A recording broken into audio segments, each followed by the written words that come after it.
Morning everybody. Well, I had a busy day yesterday, going out and meeting up with Mick and Jane, and then last night the whole family went out for a Chinese. I have a feeling that might be the last one for quite a while. It's getting quite expensive now. But yeah, it was very nice, lovely.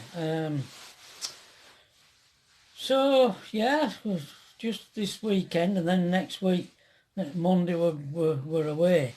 We're going off, and we're on an adult only. It's because it's the school holidays. We're once again it's going to be busy again, and then get the school holidays over with, and then hopefully things quieten down and we can go somewhere a bit different. Hopefully, yeah. And there'll be a bit of space.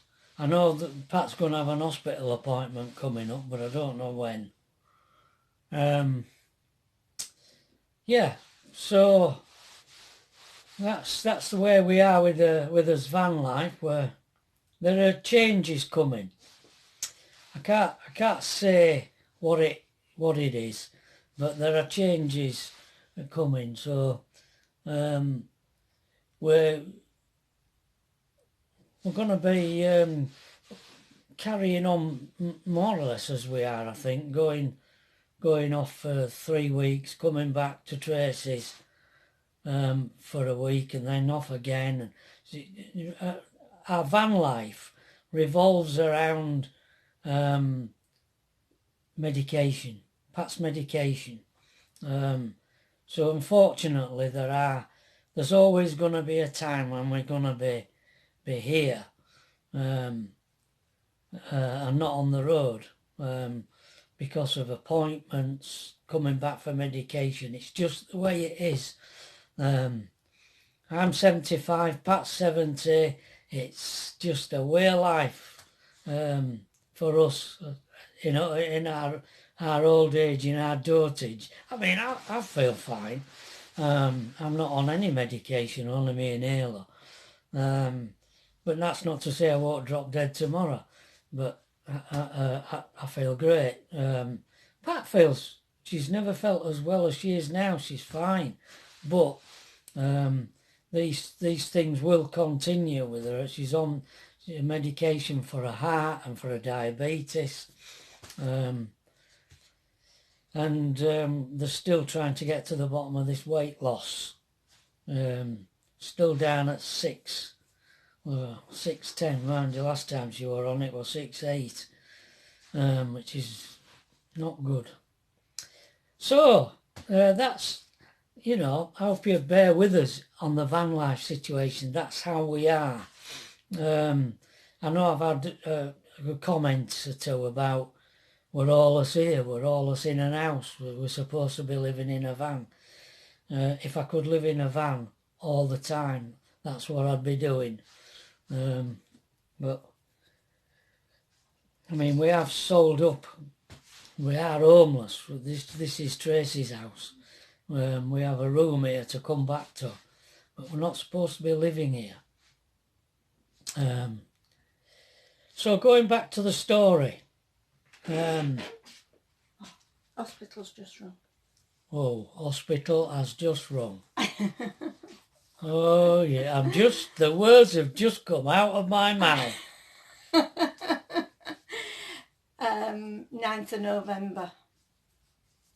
Oh my 12:25. God.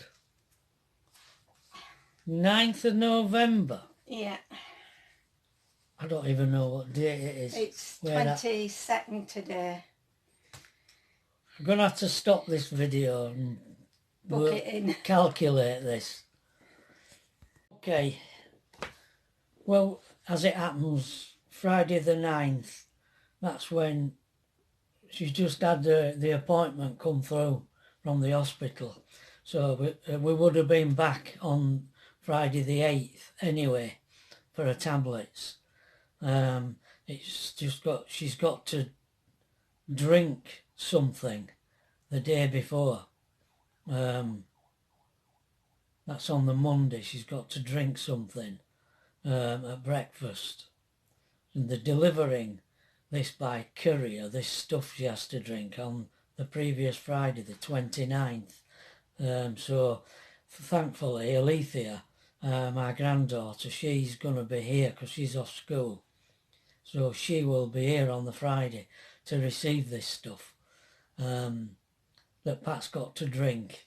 And then we'll probably come to the little site at Yeadon on Sunday, the 7th, so that we can get back here for Monday morning, the 8th, early, so Pat can take that stuff.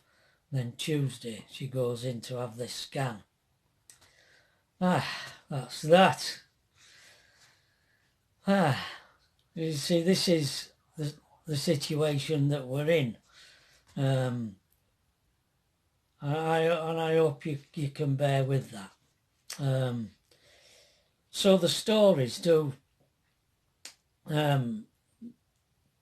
play a large part in the channel because it fills up these times when we're here. But I mean, I've been working on the project for this subscriber. It might even be finished today. I've been at it must be going on a month now. So that's been taking me time up, and the stories are part of the videos when we're out in the van as well. So right, going back to where are we? 60, around about 67 now. I've been in. Pat and I have been in, and Tracy. Tracy was about 18 months old when we moved into Rodley. We've been here now about a year. And lo and behold, next door is a chemist shop owned by Israel Reuben Bloom. Bloom's Chemist, it was called. And I was outside sweeping up one day, and he come and he says, "How much, do you mind me asking how much you paid for next door?" And I said £1,000. And he said, "You can have this for £1,000 if you want." Just like that. Yeah?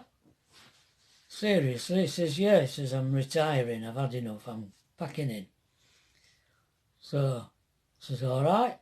So I got a bank loan and I bought it. And I repaid that loan in a year. I did. From the money that I earned doing the milk round. And did the milk round, ran the gallery, and did that place up as well.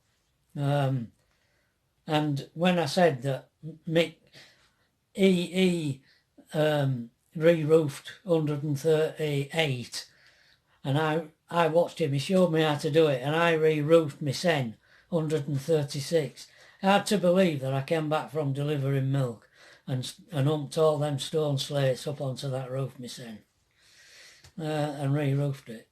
But I did. And while I was doing all this, I came up with an idea for putting artists' work in building societies' shops' windows, because building societies, they never really use the windows for much.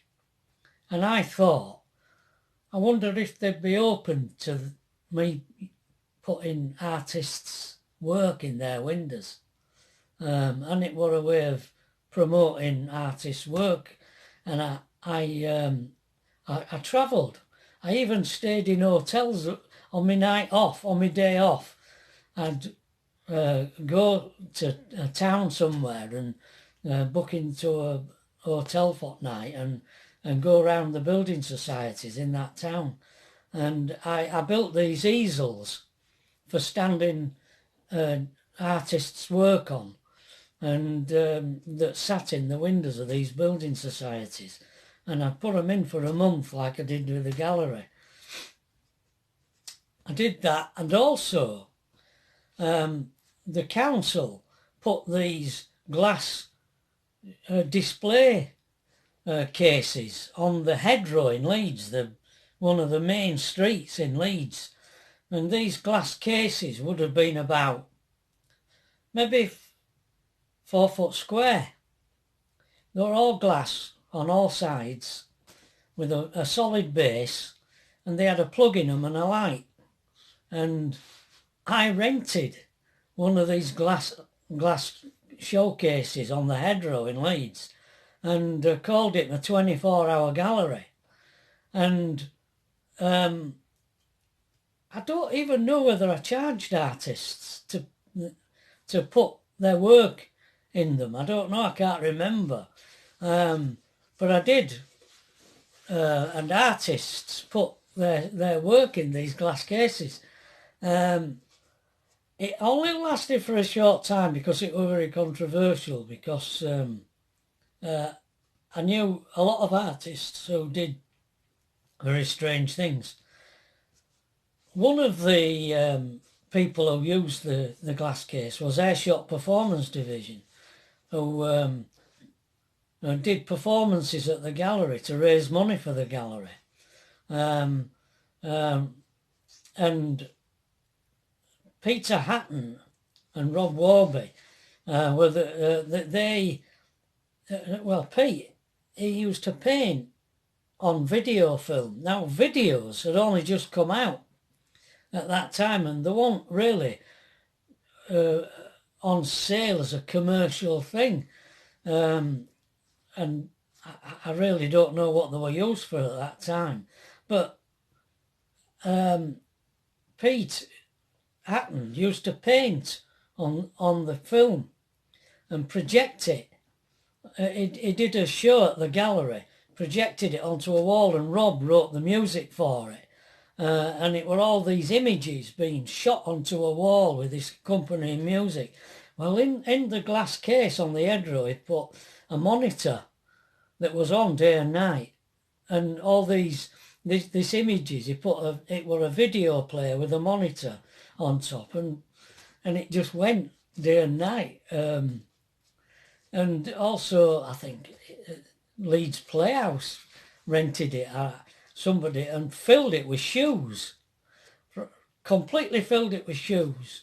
And other people rented it, but it started to get controversial, and Leeds City Council took it off me because of some of the content in it was too close to the bone. And put a lot of performance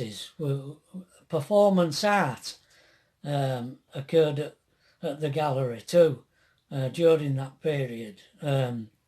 Diz Willis came and he put on a puppet show, The Dancing Turds, and he also did something about Marlene Dietrich. I shit the bed again, never wanted to.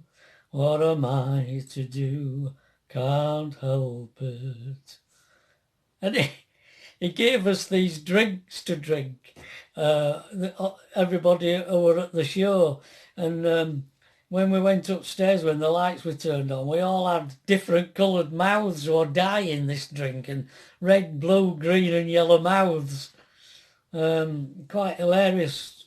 Lots of pocket theatre, put on a play.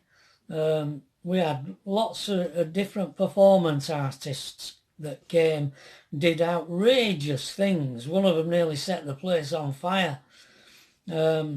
Just amazing things happening at the gallery, as well as the shows. And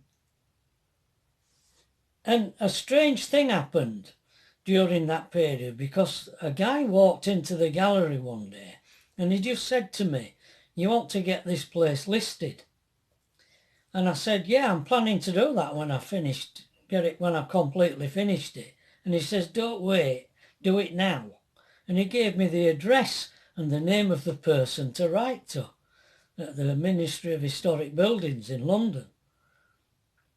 I had no idea who this chap was, but I wrote to this man and I told him about the row of cottages that, you know, there were original canal cottages, and some of them were owned by Leeds City Council and due for demolition, and I recommended that they list ours. And lo and behold, they came back and they listed the gallery and also a good few others on the row, which really upset Leeds City Council because they had to either do them up themselves or sell them, and they made the decision to sell them, and the whole row has been bought by people and done up, which saved the whole row. So my gamble has not a clever gamble. It was a lot of luck involved in it, but it did pay off. It worked out for us. Yeah. So that's the story so far. Okay. Bye.